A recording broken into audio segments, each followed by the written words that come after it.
Eazy-E ends up dying. Yeah. You know, and what, like I talked to Daz about this on camera. Like on the Chronic album, there was a Eazy-E AIDS joke. You made that comment in that skit about Eazy.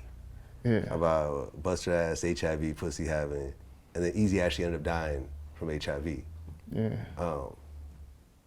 How did you feel when you found out about it? Because obviously you didn't know nothing at the time, but I didn't know nothing at the time. You know, it's a shame. You know, I just felt for him, and you know, rest in peace, Eazy-E. You know. I know what you're speaking of. you know what I'm talking about? That was Snoopy's record. Yeah. Oh, was that on Snoop's record? Yeah. Okay. Right around the same time, though. They're playing dominoes or something. Yeah, exactly. And then Eazy-E turns around and announces to the world, the first rapper ever to announce to the world that he has AIDS, and then a month later he dies. Yeah, it was sad, man. Like, that really hurt a lot of people. You and Eazy were never super close, but that's who brought you up. Yeah. I got a lot of respect for him. I don't like what happened, but I gotta respect it. Like, Eazy's a street guy. He's a hustler. He was a doughboy from all accounts. You know what I mean? So you gotta take the good with the bad. Like, I don't blame any of those guys for those lessons learned. Yeah. And I know that in my life, most things are divine anyway. So it was a path I had to go. I had to go through all of that crap to get here. Yeah. You know, to get to this moment where I can be strong enough with a clear enough mind to change the world, you know, if I so desire it. I talked to Yella. I also talked to BG Knockout. Yella said he was the only person from N.W.A. to show up to the funeral. You were the only one that showed up to the funeral out of the group. Yeah. That seems kind of strange.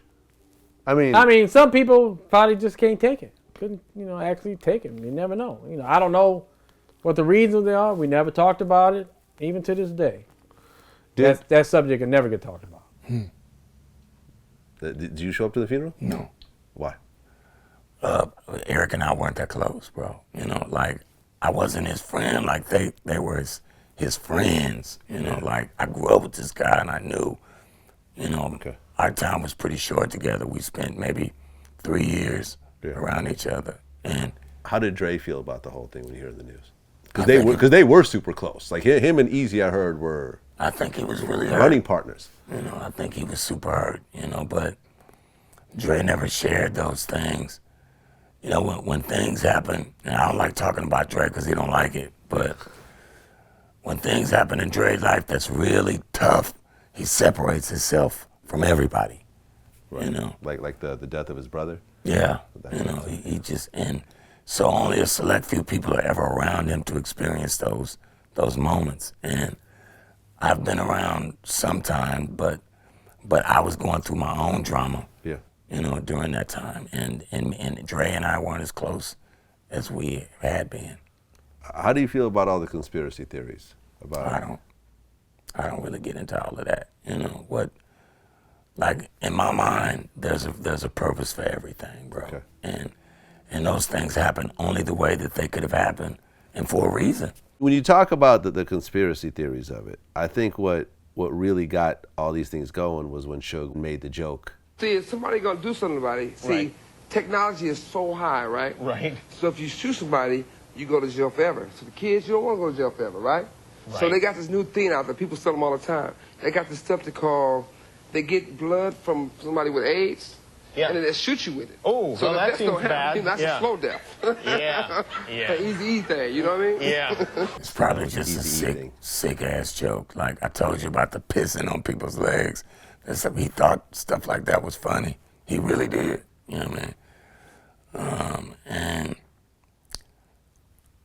like I said, sick joke, because like life and death is nothing to play with, and it's certainly nothing to fucking joke about. And Eazy may have done wrong, but he did a lot of good. Yeah. For a lot of people, and he made a way for a lot of people. Yeah, I mean, you could say there would never be any N.W.A. if it wasn't for Eazy. Absolutely. 100%. Yeah. You could say, well, they were so talented they would have blown up anyways. That's not how it works in the music industry. No. There's so many talented people out there that never get a shot. Eazy did a whole lot. Yeah.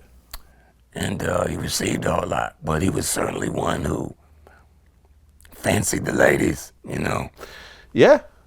He loved them. And Had a they lot of loved kids. him. Had like, what, 10 kids? Oh, no, but he had a lot of them. Yeah, had like 10 kids. I talked to one of his daughters recently. Yeah, Beautiful kids, though. Yeah, absolutely. I love his kids. Little Eazy-E, I talked to him a lot. Yeah, I've interviewed him before. And I really want, like I want to help him do something one day. Like if I can ever get my thing to fly, I want to help Eric do something. Absolutely.